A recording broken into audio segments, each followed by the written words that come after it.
انشاءاللہ ہم اجتماع ساکنین جو ٹاپک ہم نے سٹارٹ کیا تھا اس کو کمپلیٹ کریں گے.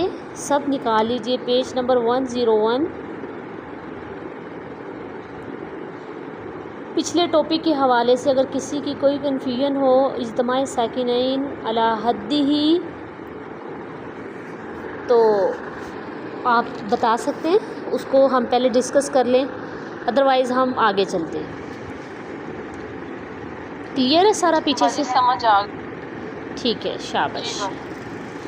آگے ہے اجتماع ساکنین علی غیر حدہ. جیسا کہ لفظ سے ہی واضح ہے کہ دو ساکن دو کلموں میں جمع ہوں. علی حدہ کا کیا مطلب کہ ایک ہی کلمے میں ایک ہی حد ہے اس کی, لیکن علی غیر حدہ یعنی ایک سے زیادہ دو کلموں میں.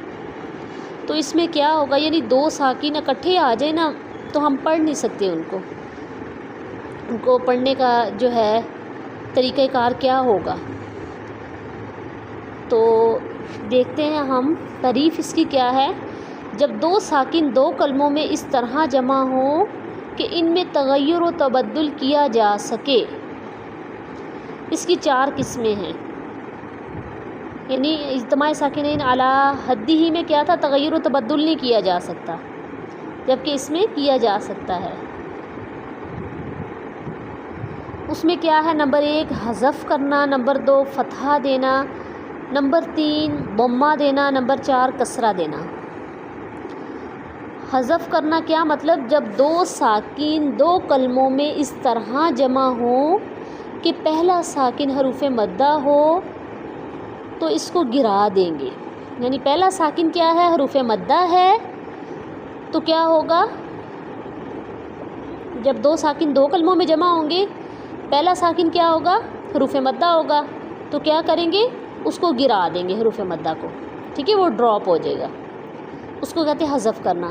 یہ قرآن میں ہم کرتے بھی ہیں, جیسے وَاسْتَبَقَ الْبَابَ, قا الف مدہ, ٹھیک ہے, پہلا ساکن پھر دوسرا ساکن, وَاسْتَبَقَ الْبَابَ. آگے دیکھیں, قَالُوا الْآنَ, دو ساکن اکٹھے ہو گئے, واو مدہ اور آگے ساکن حرف. اسی طرح فی الارض, تینوں حروف مدہ کی انہوں نے مثال دے دی. فی, یہاں پہ دیکھیں یائے مدہ, پہلا ساکن حروف مدہ اور دوسرا ساکن آ گیا, تو پہلے ساکن کو کیا کریں گے, حذف کر دیں گے, حروف مدہ کو حذف کر دیں گے. بات کلیئر ہوئی؟ مثالوں کو دیکھ لیجئے ایک دفعہ پھر. الف مدہ کی مثال بھی انہوں نے دے دی, واو مدہ کی بھی اور یا مدہ کی بھی. یعنی حروف دو ساکن دو کلموں میں اس طرح جمع ہوں. سمپلی یوں یاد کرنا ہے آپ نے کہ پہلا ساکن کیا ہے, حروف مدہ ہے, اور دوسرا کیا ہے, دوسرا ساکن ہے. تو پہلے والے ساکن جو حروف مدہ ہے اس کو کیا کر دیں گے, ڈراپ کر دیں گے, وہ حذف ہو جاتا ہے. جیسے وَاسْتَبَقَ الْبَابَ, ٹھیک ہے, الف مدہ ڈراپ ہو گیا. اسی طرح قَالُوا الْآنَ, ہم نے حروف مدہ نہیں کیا نا, واو ڈراپ ہو گیا. فی الارض, دیکھیں ہم نے فی ایسے نہیں پڑھا, بلکہ وہ ڈراپ ہو گیا جب ہم نے اس کو پڑھا ملا کے, فی الارض. آگے چلیں, اگر کسی کا کوئی کویسچن نہیں ہے. کلیئر ہو گیا اسٹوڈنٹس؟ آواز آ رہی؟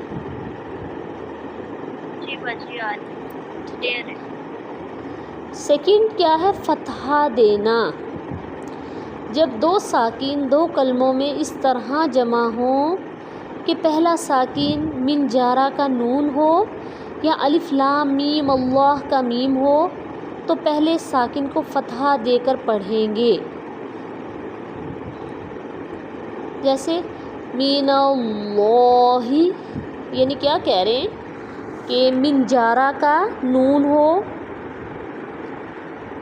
حروف جارہ کا آپ کو معلوم ہی ہے, تو من جارہ کا من ہو, اگر من آ جائے لفظ, ٹھیک ہے, اس کے بعد جو حرف آئے گا, بعد والے حرف کو اگر ملانا ہوگا تو کیا پڑھیں گے, اس کو زبر دیں گے.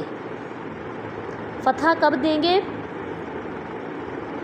دو ساکن اکٹھے ہوں, جیسے من اللہ, اصل میں یہ کیا ہے؟ من اور لام بھی ساکن ہے پہلا، من اللہ. اسی طرح انہوں نے کہا ہے کہ الف لام میم اللہ کا لام ہو، یعنی یہ الف لام میم اللہ یہ آتا ہے سورہ آل عمران میں، تو اس کو کیا دینی ہے؟ فتحہ دینی ہے. جیسا کہ اس کو ملا کے بھی پڑھتے ہیں نا، الف لام میم اللہ، تو اس میں فتحہ دینے کا قاعدہ آتا ہے کہ دو ساکن اکٹھے آ رہے ہیں. پہلا ساکن کیا ہے؟ من جارہ کا نون ہے، یا پھر الف لام میم اللہ کی میم ہو. یہ ایک جگہ ہی آتی ہے قرآن میں، ٹھیک ہے، سورہ آل عمران کے شروع میں، تو وہاں پہ کیا کریں گے؟ فتحہ دیں گے. اسی طرح من اللہ، تاللہ، اس طرح سے کافی ورڈز آتے ہیں، جیسا کہ حروف جارہ میں سے ہیں جو ورڈز. من اور بھی ہیں حروف جارہ کے، اللہ، اسی طرح الا بھی ہے نا حروف جارہ میں سے. جتنے بھی حروف جارہ کے ورڈز ہیں نا، تو اس میں کیا ہے؟ فتحہ ہی دیتے ہیں. من اللہ، دو ساکن اگر اکٹھے آ رہے ہیں. من کی یہاں پہ بات آ رہی ہے، من کی بات آ رہی ہے، تو من جہاں بھی آئے گا حروف جارہ میں تو وہاں پہ اس کو فتحہ ہی دیں گے اگر اگلا حرف ساکن ہوگا. جیسے من اللہ کو دیکھیں، دو ساکن کی سمجھ آ گئی تو اس کو ہم نے فتحہ دیا ہے. نمبر 3 پہ دیکھیں، فتحہ دینے میں کوئی اگر مشکل ہو تو پوچھ سکتے ہیں آپ سیکنڈ پوائنٹ میں. نمبر 3 پہ آتے ہیں، ضمہ دینا یعنی پیش دینا پہلے ساکن کو. جب دو ساکن دو کلموں میں اس طرح جمع ہوں کہ پہلا ساکن میم جمع ہو یا واو لین جمع ہو، میم جمع کا ہو یا واو لین جمع کا ہو، تو پہلے ساکن کو ضمہ دے کر پڑھیں گے. جیسے علیکم الکتاب، دعوا اللہ. کیا کہہ رہے ہیں کہ دو ساکن اس طرح سے جمع ہوں دو کلموں میں کہ پہلا ساکن کیا ہو؟ میم جمع ہو، یعنی پلورل کا میم ہونا چاہیے. علیکم یہ جمع کو واضح کرتا ہے. یہ میم جو ہے نا جمع کی ہے. ایک ہے علی کا ہے، جیسے یہ واحد ہے، لیکن یہاں پہ جمع کی بات ہو رہی ہے. علیکم وہ جمع میم جمع کی ہونی چاہیے پہلا ساکن، تو کیا کریں گے؟ ضمہ دیں گے. اسی طرح واو لین جمع آ جائے تو پھر اس کو بھی کیا کریں گے؟ دعوا اللہ، ضمہ دیں گے. جی بات کلیئر ہے؟ اگر کسی کا کوئی کویسچن ہو تو پوچھ سکتے ہیں آپ. یہ آلریڈی قرآن میں لکھی ہوتی ہے، یہ علمی طور پہ ہم سیکھ رہے ہیں، کیونکہ پہلے تو قرآن پہ جو ہے یہ نہیں لگی ہوتی تھی مدود وغیرہ، یہ حرکات وغیرہ.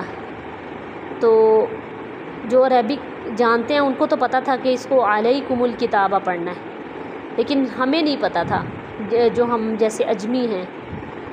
تو آسانی کے لیے جو ہے یہ لگائی گئی بعد میں پیش کسرہ ضمہ، ٹھیک ہے. تو دو ساکن اگر اس طرح سے اکٹھے ہو گئے کہ پہلا کیا ہے ساکن، دوبارہ سے میں رپیٹ کر رہی ہوں، جو میم جمع کا میم ہو یا پھر واو لین جمع ہو، تو اس کو کیا کریں گے؟ پہلے ساکن کو کیا تبدیلی کریں گے، اس میں کیا تغیر و تبدل کریں گے کہ اس کو آپ ضمہ دیں گے، پیش دیں گے، پیش دے کے پڑھیں گے علیکم الکتاب.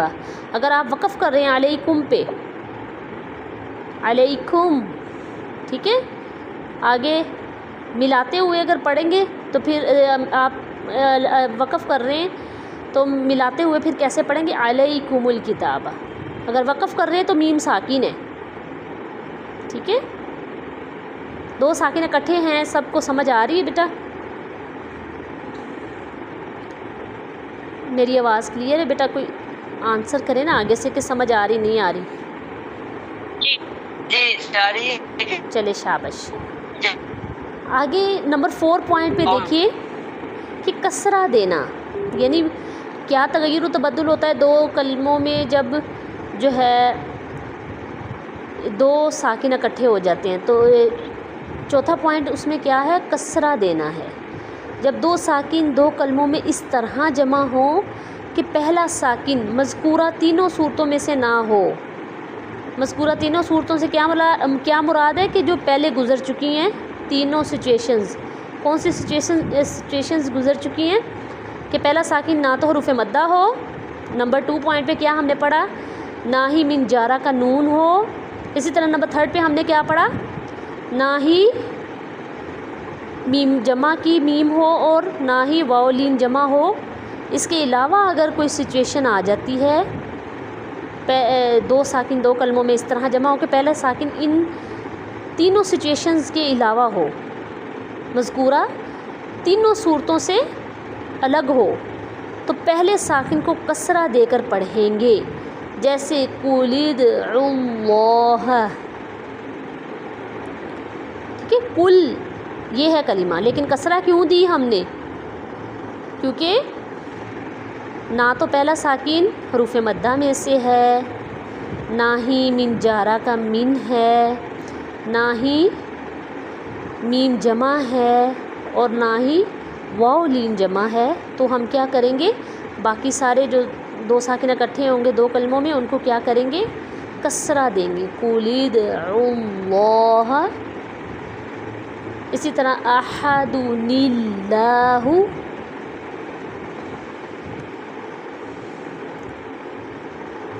بات سمجھ آ گئی؟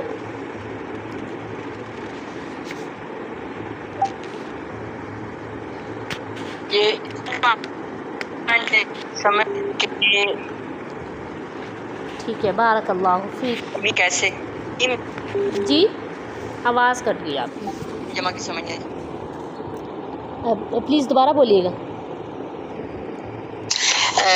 میں جو 3rd پوائنٹ ہے اس میں میم جمع کی تو سمجھ آ گئی، علیکم کا میم جمع ہے، تو واو لین جمع اس کی سمجھ نہیں آئی.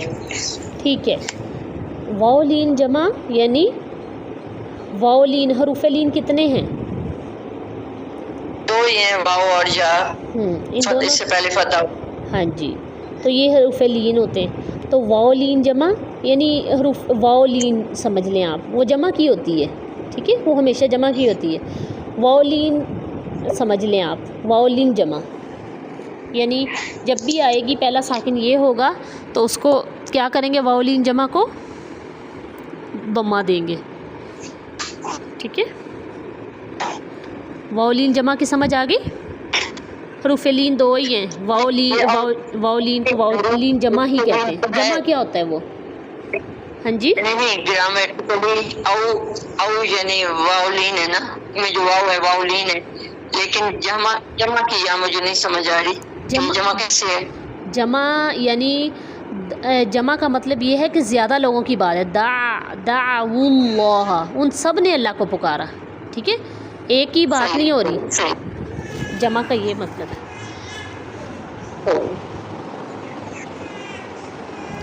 ٹھیک ہے، اور کسی کو کوئی کنفیوژن ہو تو ضرور آپ پوچھ سکتے ہیں.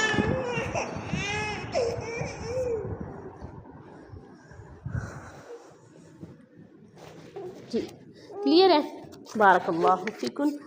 تو ہم انشاءاللہ ایک اور ٹاپک کریں گے کیونکہ ابھی ہمارا المقدمۃ الجزریہ جو ہے رہتا ہے، ابھی ہم نے اس پہ بھی ٹائم لگانا ہے تھوڑا سا. تو آپ پیچھے آ جائیں. مد کا ٹاپک بہت آسان ہے، 82 پیج پہ آ جائیے. بہت آسان ٹاپک ہے مد کا، اس کو ہم پڑھتے ہیں. ہمارا سعید پڑھنا شروع کیجیے. مد کے اجمالی احکام.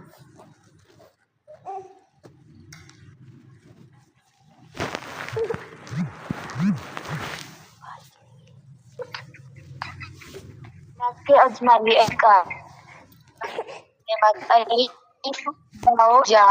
مدہ ہو یا لے. حروف مدہ. الف ساکن پہلے جڑکے ما قبل زبر ہو جیسے قولا. واو ساکن ما قبل پیش ہو جیسے قولو. یا ساکن ما قبل زیر ہو جیسے قیلا. ٹھیک ہے، حروف لین. واو ساکن ما قبل زبر ہو یا لین. یا ساکن ما قبل زبر ہو. ٹھیک ہے، شاباش. سبب مد. ٹھیک ہے مریم، آپ پڑھیے. یہ بہت آسان باتیں ہیں، یہ ہم سب کو معلوم ہی ہیں ان کو ڈیٹیل سے کرنا ضروری نہیں. حروف مدہ کی پہچان بتائیے اور حروف لین کی. شاباش.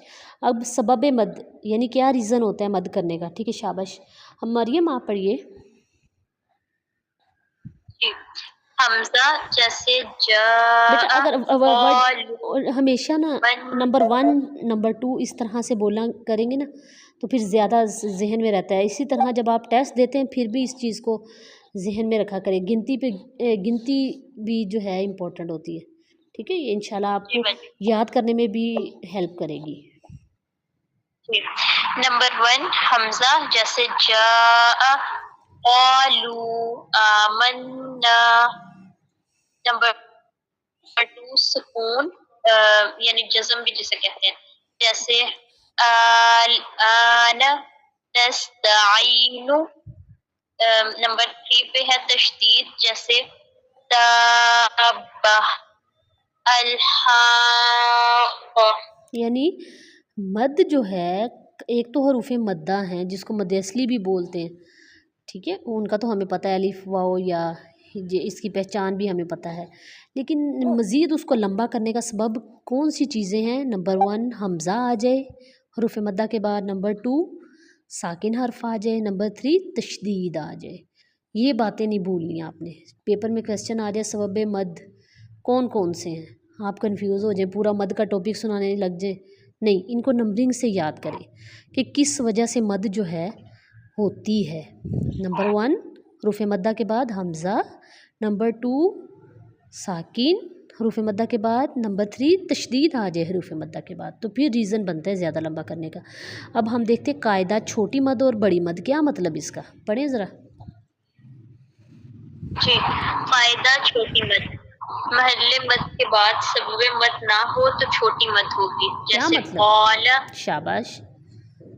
ٹھیک ہے شاباش. پڑھ کے پھر جی بیٹا پڑھیے ایک دفعہ. قال قیل قولوا. چھوٹی مد کیا مطلب اس کا بتا سکتے ہیں. جی حروف مدہ کی بات ہو رہی ہے یہاں پہ. شاباش. جسٹ حروف مدہ. حروف مدہ کے بعد نہ تو حمزہ ہے نہ تو سکون ہے اور نہ تشدید ہے. تو محل مد تو ہے لیکن سبب مد موجود نہیں ہے. ٹھیک ہے. محل تو ہے جگہ تو ہے لیکن اس کو لمبا کرنے کا کوئی ریزن نہیں ہے یہاں پہ. ٹھیک ہے. شاباش. اگلا بھی پڑھیے. بڑی مد کیا ہے اس کا مطلب. قاعدہ بڑی مد محل مد کے بعد سبب مد ہو تو بڑی مد ہوگی. یعنی کہ حروف مدہ کے بعد سبب مد ٹھیک ہے حمزہ سکون یا تشدید ان تینوں میں سے کوئی آ جائے تو وہاں پہ بڑی مد. جیسے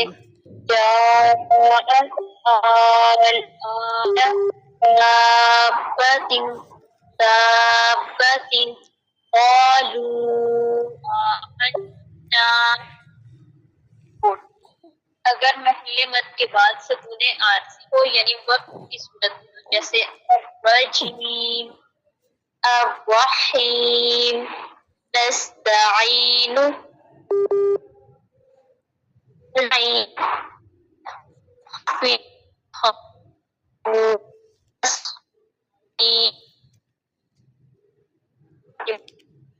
لیکن اگر ہو تو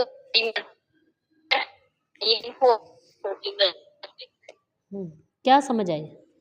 وہ کہہ رہے ہیں کہ حروف مدہ کے بعد جو ہے اگر عارضی طور پہ آپ وقف کر رہے ہیں تو پھر بھی آپ لمبی بڑی مد کر سکتے ہیں. ٹھیک ہے. جس کو مد عارض بولتے ہیں کہ آگے ہم پڑھیں گے. اور وہ ایک بات اور بتا رہے ہیں کہ حروف مدہ کے بعد اگر ساکن آ رہا ہے تو پھر آپ بڑی مد کر لیں یعنی اس کو ذرا زیادہ لمبا کر لیں تو زیادہ بہتر ہے زیادہ اولا ہے. اور اگر حروف لین کے بعد وقف آ رہا ہے تو پھر آپ چاہے چھوٹی مد کر لیں یعنی زیادہ لمبا نہ کریں. ٹھیک ہے. شاباش. نیکسٹ پڑھیے آپ. زنیرہ پڑھیے. زنیرہ آپ پڑھیے بیٹا. پڑھیے فوراً سے. انادل آپ پڑھیے تاکہ ہم اس ٹاپک کو کمپلیٹ کر لیں کچھ نہ کچھ.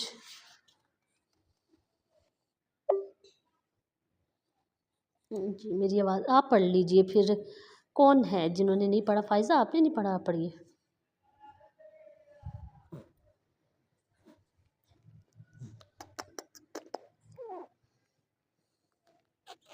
فائزہ آپ پڑھیے. کون پڑھے گا اور پڑھیے آپ پڑھیے پروین اختر. مد کے تفصیل مد لغوی معنی کھینچنا، لمبا کرنا، دراز کرنا. اصطلاحی معنی حروف مدہ یا حروف لین پر آواز کا دراز کرنا. مد کی اقسام: مد اصلی، مد فرعی. مد اصلی جو اپنی اور ضروری مقدار کے مطابق پڑھی جائے اور وہ کسی سبب پر موقوف نہ ہو، جیسے قولا، کیلا، قولو. یہ پڑھ لیا انہوں نے. مد ایک منٹ، سوری دوبارہ سے پڑھ دیجئے. کیا پڑھ رہے ہیں آپ؟ یہ انہوں نے پڑھ مد دیا کے ہے. تفصیلی مد کے تفصیلی احکام پڑھیں، یہی سے پڑھنا ہے. اچھا جی. مد فرعی کی تعریف. فرعی مد فرعی جو اپنی اصلی اور ذاتی مقدار سے بڑھا کر پڑھی جائے اور وہ کسی سبب پر موقوف ہو، جیسے جاء،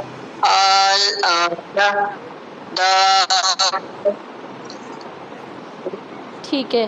مد اصلی اور مد فرعی میں فرق پتہ چل گیا؟ اگر کسی کو نہیں پتہ چلا تو میں دوبارہ سے ڈیٹیلن بتا دوں گی، آپ ہینڈ ریز کر سکتے ہیں. ٹھیک ہے. اصلی کیا ہے؟ جو اپنی اصلی مقدار کے مطابق کھینچی جاتی ہے، کسی سبب کی اس پہ نہیں ہوتی، موقوف نہیں ہوتی. تو اسی طرح جو مد فرعی ہے، اب اصلی مقدار سے زیادہ بڑھا کے اس کو لمبا کیا جاتا ہے اور کسی سبب پر موقوف ہوتی، کوئی ریزن چاہیے اس کے لیے. ٹھیک ہے. آگے اس کی مقداریں کیا ہوتی ہیں؟ مد کی کتنی کون سی مقداریں ہوتی ہیں؟ جنرلی ادھر بتا دیا گیا ہے کہ کون سی ہوتی ہیں. Number 1، number 2، number 3. بتائیے کون سی؟ آپ ہی بتائیں پروین. جی. طول یعنی 6 حرکت، توسط یعنی 4 حرکات اور قصر یعنی 2 حرکت. شاباش. مد فرعی کی آگے اقسام انہوں نے بتائی ہیں. اس کی اجمالاً کتنی قسمیں ہیں بتائیے آپ ہی. جی 4 قسمیں ہیں. واجب، نمبر 1 واجب، نمبر 2 جائز، نمبر 3 لازم اور نمبر 4 عارض. ٹھیک ہے. اس کو پڑھ لیتے ہیں ہم، تھوڑا سا غور سے سن لیجئے، تھوڑا سا میں تیز چلوں گی. مد فرعی کی اقسام جیسا کہ انہوں نے بتائیں، واجب ہے، جائز ہے. واجب کو کیا کہتے ہیں؟ متصل بھی کہتے ہیں، یعنی سیم ان کے ایک ہی نام ہے. اسی طرح جائز کو منفصل بھی کہتے ہیں. اسی طرح لازم کی اقسام ہے اور عارض کی. تو واجب کو ہم دیکھتے ہیں. واجب میں کیا ہے؟ حروف مدہ کے بعد جو ہے حمزہ اسی کلمے میں ہو، جیسے جاء، یشاء. اس کی مقدار کیا ہے؟ 4 حرکات ہیں. اور مد جائز منفصل، اس کو منفصل بھی بولتے ہیں. اگر آپ کو پیپر میں کویسچن پوچھا جائے کہ مد منفصل، اسی طرح پوچھا جائے مد واجب، مد جائز کے بارے میں بتائیں. آپ کے مد جائز پتہ نہیں کون سی تھی، تو آپ کو پتہ ہونا چاہیے یہ ایک ہی کیٹیگری کے نام ہے. مد منفصل میں کیا ہے؟ حروف مدہ کے بعد حمزہ دوسرے کلمے میں ہو. قولوا آمنا. متصل میں کیا تھا؟ ایک ہی کلمے میں تھا حمزہ. اس کی مقدار توسط ہے، لیکن یہاں بطریق جزری کسر بھی جائز ہے، یعنی یہاں پہ کسر بھی کر سکتے ہیں. قولوا آمنا اور قولوا آمنا دونوں طرح سے پڑھنا جائز ہے. ٹھیک ہے. اس کو جائز کیوں بولتے ہیں؟ کیونکہ اس میں کسر کرنا یعنی 2 حرکات تک کم لمبا کرنا، صرف مد اصلی ہی کرنا بھی جائز ہے مد منفصل میں، مد جائز میں. ٹھیک ہے. یہ بات سمجھ آ گئی سب کو؟ کیونکہ ہم انشاءاللہ جب حدر میں پڑھیں گے تو یہاں پہ کسر ہی کریں گے. جی بیٹا کویسچن پوچھنا چاہیں؟ پوچھیں. شاباش. آگے ہے مد عارض وقفی. یہ بہت آسان ہے، آپ کو سب کو آتے ہوں گے، لیکن میں چاہ رہی ہوں کہ کوئی چیز مشکل نہ لگے. اگر کوئی چیز آپ کو مشکل لگتی ہے تو ضرور بولیں، انشاءاللہ اس کو دوبارہ سے ہم ڈسکس کر لیں گے دوبارہ سے ڈیٹیل کے ساتھ. مد عارض وقفی کیا مطلب؟ عارضی وقفی، یعنی پہلے آپ ہیڈنگ کو سمجھا کریں کہ عارضی طور پہ آپ نے کیا کیا ہے، وہاں پہ وقف کی ہے. ایسی مد ہے کہ یہاں پہ آپ نے عارضی طور پہ وقف کیا ہے. یعنی کیا مراد؟ کلمہ قرآنی میں حروف مدہ کے بعد سکون عارضی ہو، یعنی حروف مدہ کے بعد عارضی طور پہ آپ کو ساکن حرف مل گیا ہے، تو وہاں پہ کون سی مد ہوگی؟ مد عارض وقفی. اس کی مقدار جو ہے طول بھی کر سکتے ہیں، توسط بھی کر سکتے ہیں، قصر بھی کر سکتے ہیں، تینوں طرح کر سکتے ہیں، لیکن طول جو ہے زیادہ بیسٹ ہے، زیادہ اولیٰ ہے. اسی طرح مد عارض لین، کلمہ قرآنی میں حروف لین کے بعد سکون عارضی ہو، یعنی حروف لین کے بعد کیا ہے، ہم نے حروف لین پیچھے پڑھ لیے، اس کے بعد کیا ہے، عارضی طور پہ جو ہے سکون آ گیا ہے، یعنی آپ نے وقف کر دیا ہے. تو جیسے والصیف ہے، خوف ہے، اس کی مقدار جو ہے قصر، توسط، طول ہوگی، یعنی تینوں میں سے چوائس ہے، لیکن قصر زیادہ جو ہے اولیٰ ہے. ٹھیک ہے، ہم یہی تک رکھیں گے. تو انشاءاللہ مد لازم کی اقسام ہم منڈے کو لازمی کریں گے، تاکہ ہم پھر جلدی سے المقدمۃ الجزریہ کی طرف آئیں اور وہ سیکھیں. تو اگر کسی کو کوئی کنفیوژن ہو آج کے ٹاپک میں سے تو ضرور آپ کویسچن کر سکتے ہیں. Most welcome.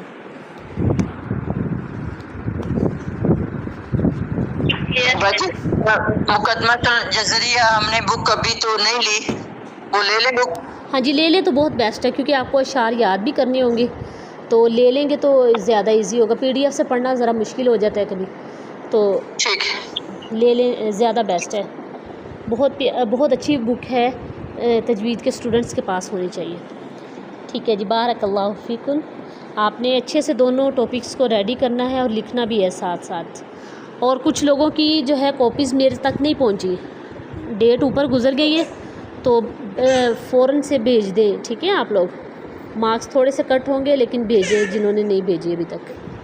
سبحانک اللہم و بحمدک، نشہد ان لا الہ الا انت، نستغفرک و نتوب الیک. السلام علیکم ورحمۃ اللہ وبرکاتہ. وعلیکم السلام.